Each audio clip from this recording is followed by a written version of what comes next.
Poštovani vozači, dobrodošli na briefing te serije 11. S nama je Ivan Kotvica, glavni organizator utrke Team Silver Race 11. Ivan se već par mjeseci trudi oko organizacije staze, utrke, sponzora, svega što je potrebno za organizaciju ovako velike manifestacije.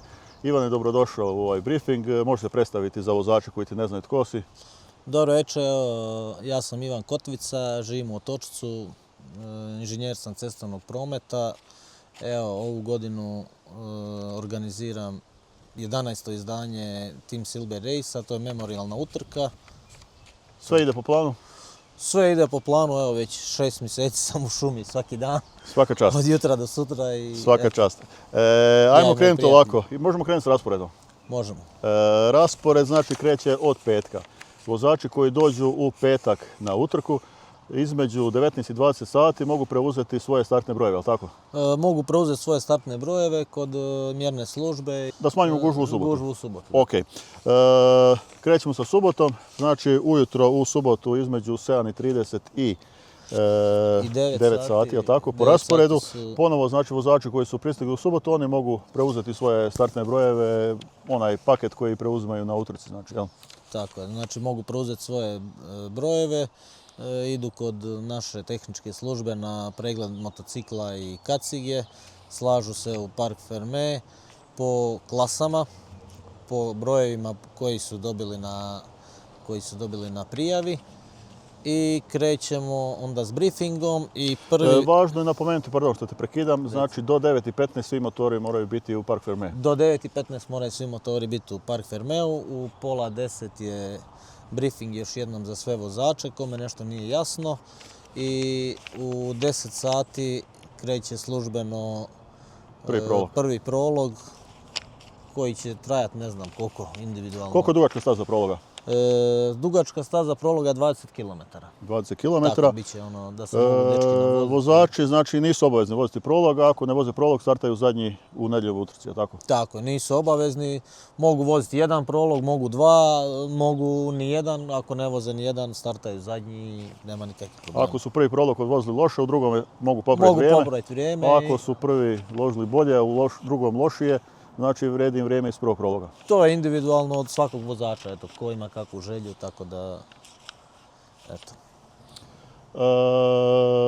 Šta vam možeš reći o stazi, znači kakva je težina staze prologa? Pa prolog je napravljen ove godine, ja bi više rekao kao cross country staza, da bude brz, ima nešto sitno tehničkih dijelova, tako da ne trebate se bojati ništa staze. Ja se nadam eto da bi nas vrijeme trebalo poslužiti. Staza je skroz suha, tako da evo ne znam samo sad šta će se dogoditi u petak, ali kako stvari stoje, bit će staza perfektna i nadam se da će Znači nije potrebno gurati motor, pomoć ni bilo kakva, znači ništa. Svaki vozač može izvesti motor bez da sađe s njega. Ništa, evo, kako sad stvari stoje, sad sam došao iz šume. Odlično, znači mnogo vozači će biti veseli tome. Nakon prvog prologa slijedi drugi prolog, vrijeme drugog prologa je u 13. Vrijeme drugog prologa je u 13 sati, isto krećemo po klasama, po brojevima i kad se završi prolog, htio bi sad reći za ovu godinu, startaju klase Lady, Veteran 50, Veteran 40, Bronze, Silver i Gold. Tako startamo prva dva prologa i onda za utrku startate overall, znači po vašem vremenu, nebitno koja ste klasa, znači bitno je vaše vrijeme od prologa i dobit ćete, poslije prologa obavezno dođite u mjernu službu da dobijete novu naljepnicu koji ćete dobiti drugi redni broj i po rednom broju startamo na utrci u nedjelju.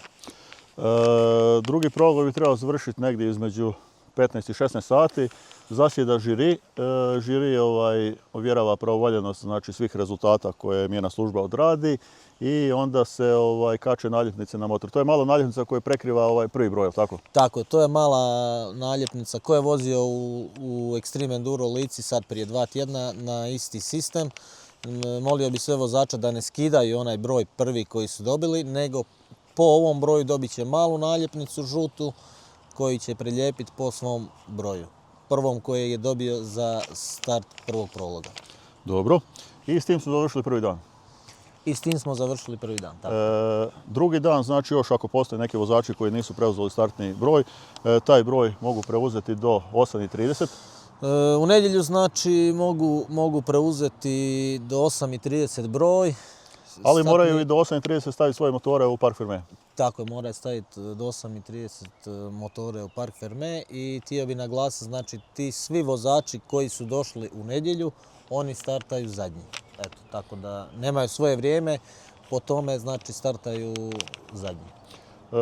Poslije parkiranja motora u Park Fermé, znači u 8:30, 8:40 je znači briefing za vozačima, zadnji prije utrke i u 9 sati starta utrka, tako? I u 9 sati starta utrka, da. Odlično. Znači rekli smo startamo overall, Startamo po tim novim brojevima koje smo dobili. Tako je, da. Kakva je staza? Koliko checkpointova ima? Staza je za bronz bit će onako malo brža, za gold i silver bit će tehničkih problema. Imamo 9 checkpointa, 70 km vam je duga staza. Molio bi da svi vozači na tank pointu stave gorivo jer će vam trebati, dosta ćete se navoziti, bez obzira što je suho i mislim da ne bi trebalo biti nikakvih daljnjih problema. Odlično. Karta staze će biti ove godine online.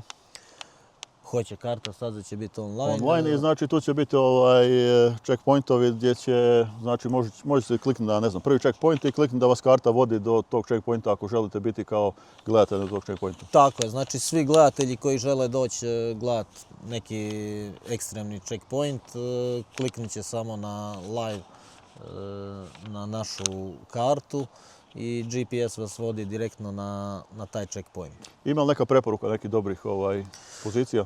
Pa evo, preporuka, jedna odmah ovdje iza nas gore tu. Kako se ovo zove? Zovemo ga Tončin most, pošto je Tončin most tu odmah ispod nas. Tako da mislim da bi bilo zanimljivo ovdje. Tigrovo gnijezdo, znači to vam je isto jako blizu, zanimljivo za gledat. Šta bi vam još preporučio? Možda Stipina i Cik-Cak, to vam je blizu. Esberg, Uzbrdica, isto vam je jako blizu, zanimljivo, tako da, eto. Dobro, svako nek sebi izabere šta mu je najbolje. Šta smo zabrali još reći, prije starta utrke, znači svi vozači dobivaju GPS u torbu, u rusaku, negdje već da ga smjeste, je li tako? Tako je, svaki vozač će dobiti svoj GPS i svaki gledatelj će ga moći pratiti live na svom mobitelu, točno njegovu lokaciju, gdje se nalazi i na kojoj poziciji. Možete ga negdje na prvom checkpointu pa ga presresti na treći, četvrti i vi s autom ko se bude htio vozikat. Tako da će sve biti online live. Tank point, znači koji motor bi mogli proći stazu bez točenja, a koji moraju obavezno točiti? Pa tank point mislim sad ako bude suho, bronz staza bi mogla proći ako je s TPI-om. Ako je s TBI-om mislim da ne bi mogla proći. A gold i silver preporučio bi svima da stave gorivo. Dobro. To smo rekli tank point. Ajme reci kakva je označena staza, kakve su trake? Prošle godine su bile bijele trake, crvene trake, šta je ove godine? Znači, bijele trake su vam pravi smjer, good way, crvene trake su krivi smjer, isto tako krivi smjer. Ovdje imate strelicu desno, isto tako i lijevo. I ovaj krug je točka pravi smjer. Dobro. Još su tu neke tablice, one silver, bronze, putokazi. Imaćemo putokaze silver, bronze i gold. To ćete vidjeti na stazi. Veterani voze bronze stazu, znači svi veterani 40 i 50 vozite bronze stazu. Odlično. Šta smo još zaboravili reći? Ima li neki napomena za stazu, da li je negdje da se paze vozači ili nešto? Pa, molio bi samo vozača da pripaze ceste bijele i asfaltirane, nisu zatvorene, pa da pripazite čisto zbog sigurnosti sebe, da ne bi neki auto naletio ili nešto. Eto, ništa drugo. Dobro. Koliko je očekivano trajanje vrijeme na koje će neki prosječan vozač izvesti?